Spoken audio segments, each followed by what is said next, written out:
People have long been fascinated with the sea, the power that is evident in the waves coming ashore and in the tides. Harnessing the potential and kinetic energy of the oceans and rivers dates back many centuries.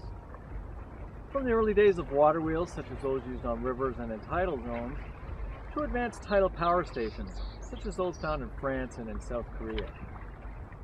The march to harness the ocean's power moves ever onwards.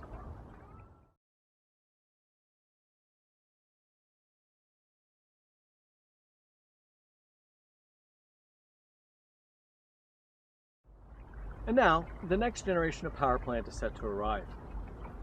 Hello, my name is Damien Bain. I'm here to introduce this next generation power plant. It's simply called the Tidal Energy Power Plant.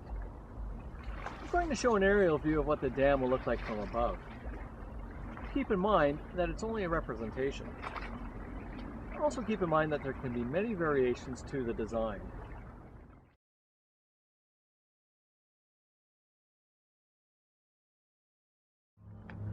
The first questions that will spring to mind are probably, what is that?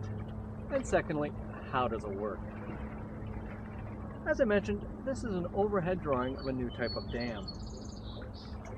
What it is, though, is possibly a new revolutionary design that may forever change how we extract clean energy from natural sources.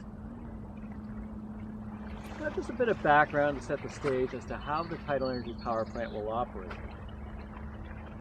As with other tidal power systems already in use, the fundamental laws of physics will come into play. Due to the daily cycle of the moon orbiting the Earth, an approximate 1 meter high tide is generated in the deep ocean, and it is the resultant effect of the tide coming ashore where the potential of tidal energy can be observed. There are a number of factors that will affect the frequency and height of tides in various locations. But in simple terms, if we were to imagine the whole Earth as being composed of water and there wasn't any friction, the tide generated by the moon would travel 1,600 kilometers an hour at the equator as it circled the globe. But since there is actually friction with the ocean bottom, the tide slows down to approximately 700 kilometers an hour.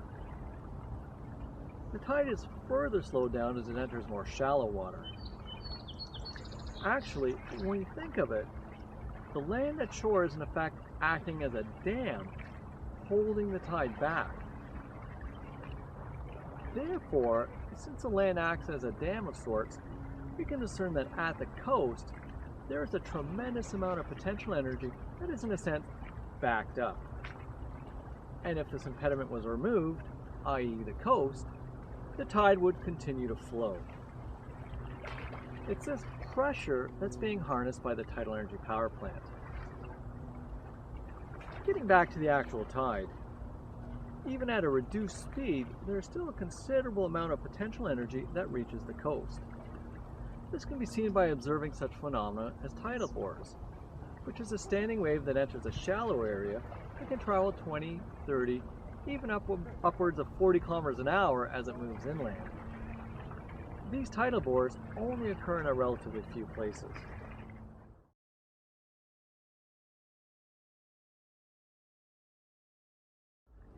This speed can also be observed in large ocean tidal systems, such as the Bay of Fundy, where the tide travels into the bay from the ocean and to the farthest reaches of the Minas Basin, and then back out into the ocean, a distance of several hundred kilometers in a matter of hours. The Tidal Energy Power Plant seeks to harness the energy generated by the tides. Yes, the wave pressure that is being exerted. As for the plant itself, well, the walls of the dam will extend higher than the surrounding water, as the water that is coming into the plant will be funneled and will come to be above the high tide mark. It's this funneled flow of water that enters the turbines to generate electricity and is then released back into the surrounding water.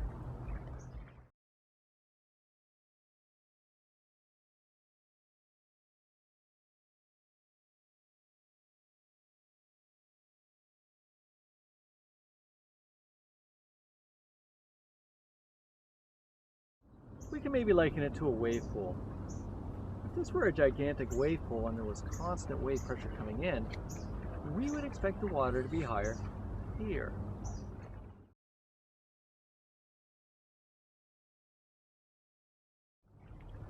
One point we can keep in mind is that, as people, we tend to think of the tide as coming in. But when we think about it, the water from our vantage point is moving uphill, up the beach. It's a powerful force that can be tapped. With understanding that basic principle, we can roughly estimate how much flow we can expect from the tidal energy power plant along an ocean coast or even offshore. In this example, we can use a dam that is 1 kilometer wide and 30 meters deep water. We can do this by estimating the flow past the fixed point in the ocean that is also 1 kilometer wide, with a regular tide of 1 meter high, along with the tide traveling 30 kilometers an hour. That 30 kilometers an hour, which was stated earlier in relation to the tidal bore, could be near the expected speed, as the tide would be slowing down due to friction as it enters a bay or near an ocean coast. The actual speed and flow numbers will vary at different locations. It could be less, or it could be significantly more than 30 kilometers an hour.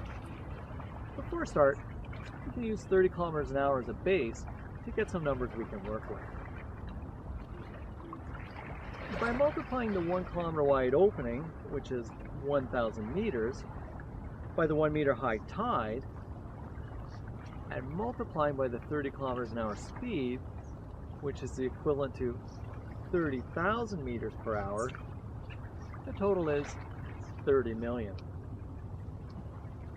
Then we divide that 30 million by 3,600, which is the total amount of seconds in an hour. When we do the calculations, we see that the flow would be 8,333 cubic meters per second. By way of a comparison, the flow of water that passes through the hydroelectric power plants in Niagara Falls, Ontario and Niagara Falls, New York may be approximately 3,600 cubic meters per second. And this flow generates approximately 4.5 gigawatts of power, enough to power over 1 million homes. In conclusion, there are many potential benefits to the tidal energy power plant. The structure can vary in size, and it can be built at shore or even offshore. Also, as many people are aware, scientists have been stressing the need for the world to start making a transition away from non-renewable fuels to a world powered by clean, renewable energy. Taking advantage of the natural forces already in operation, installing the tidal energy power plant on a large scale may be the step that is needed to make this transition a reality.